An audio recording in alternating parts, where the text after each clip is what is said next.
1차 여유전쟁.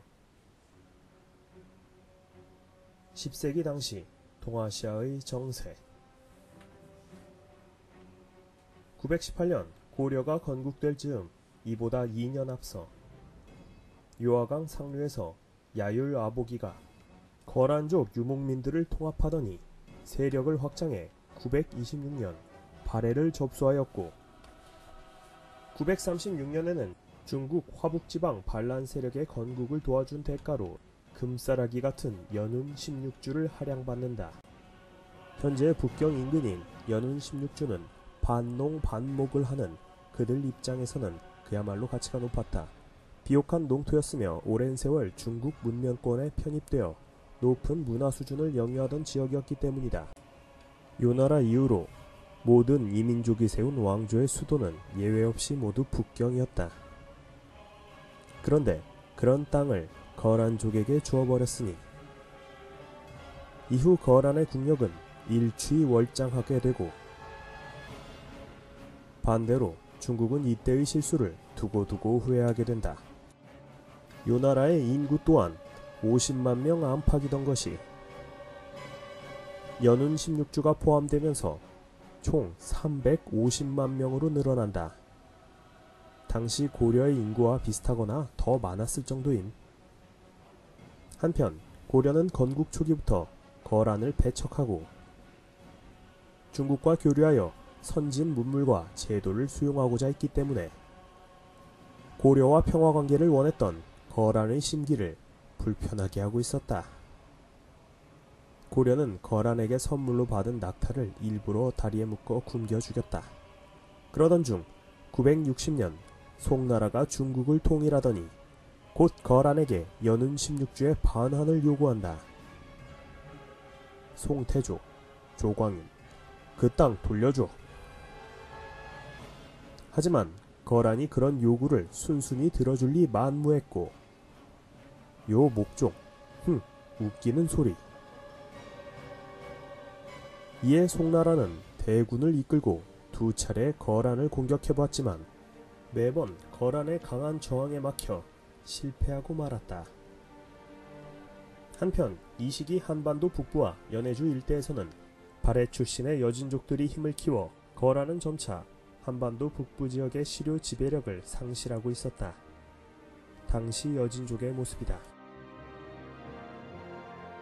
건국 초기부터 거란에 대해 철저하게 적대적 태도를 취했던 고려는 요의 국력이 강성하게 됨에 따라 침입에 대비하지 않을 수 없었기 때문에 놔, 거란놈들 요즘 왜 이렇게 세진 거야?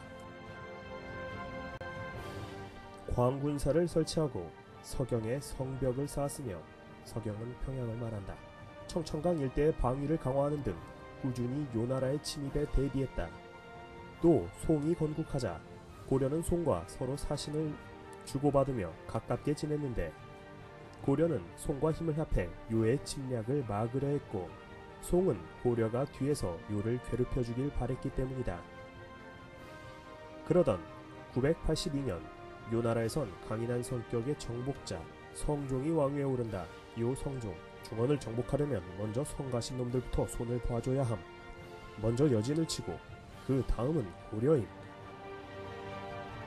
그리하여 성종은 먼저 여진을 공격해 그 힘을 빼놓았고, 이와 함께 발해 유민들이 세운 정한국을 공격해 멸망시켰다. 이로 인해 요의 영토는 압록강 코앞까지 이르게 되었다. 하지만 요 나라의 꿍꿍이는 전혀 모르고 당시 고려의 임금이던 성종은 오히려 요가 여진을 정벌하여 가운데 끼어있던 화근이 제거됐다고 좋아했고, 성종, 어떻게 보면 요는 골칫덩이였던 여진을 제거해준 고마운 존재지. 987년에는 호족들로부터 무기를 빼앗고 군사력을 제한시키기 위해 모든 고을의 무기를 거두어 농기구로 만들게 하기도 했다. 헐. 당시 군대도 해이해지기는 마찬가지라서 광군사가 유지되었긴 했지만 긴장이 풀린 나머지 제대로 된 훈련조차 없었다. 1차 여유전쟁, 서유의 단판, 993년. 그러던 993년 요가 결국 고려로 쳐들어왔다. 당시 거란장수 소손영이 고려 성종에 보낸 편지 내용은 다음과 같다.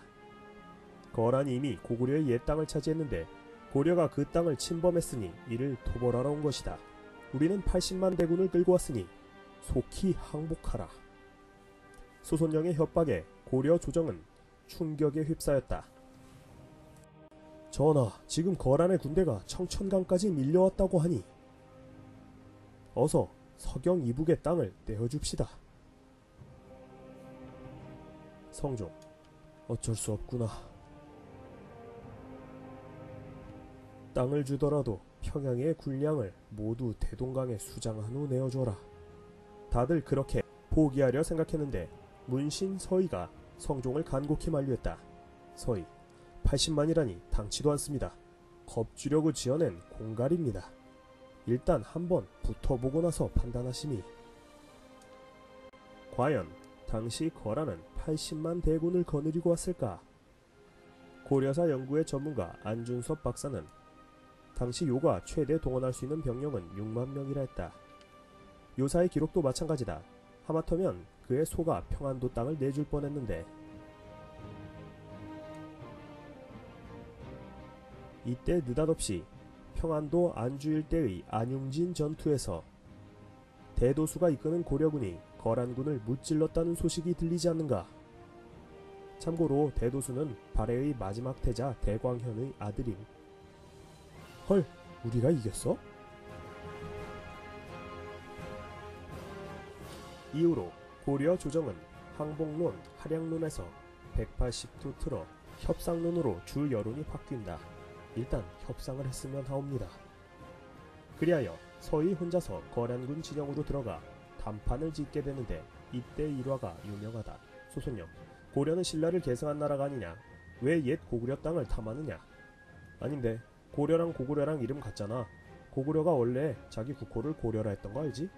그럼 왜 우리와 땅을 접했으면서도 평소 인사도 안 하고 바다 건너 송나라고만 하고 있냐? 아닌데 우리도 너희들하고 친하게 지내고 싶은데 여진적 놈들이 가로막고 있어서. 좋다. 그럼 여진적이 가로막지 못하도록 강동 6주를 너희들한테 줄게. 그러니 앞으로 자주 와서 인사하는 거다. 송나라랑 친하게 지내서도 안 되고. 좋아. 그렇게만 해주면 우리도 여진족이 딴짓 못하게 막아주지. 그렇게 거란은 물러가고 고려는 오히려 압록강까지 영토를 확장한다. 역사에는 서희의 세치어로 80만 거란군을 몰아냈다고 하지만 실은 거란도 애초에 전면전을 벌일 의사가 별로 없었고 강동 6주를 시료 지배하고 있었던 것도 아니었다. 오히려 방금 정벌한 여진족의 터전이었지. 다만 이때 얻은 강동 6주는 이후 거란을 상대로 한 전투에서 난공불락의 요새로 돌변해서 고려의 쏠쏠한 재미를 가져다주는 군사요충지가 되었지만 어쨌든 서희와 소손영의 단판으로 양국은 각각 다음과 같은 소득을 얻는다. 고려 성종, 거란족을 물러가게 하고 영토를 오히려 확장. 요 성종, 고려가 송을 원주하지 않고 알아서 여진을 막아주겠다니 이젠 후방 걱정 없이 마음 놓고 송광 싸워볼 수 있겠어.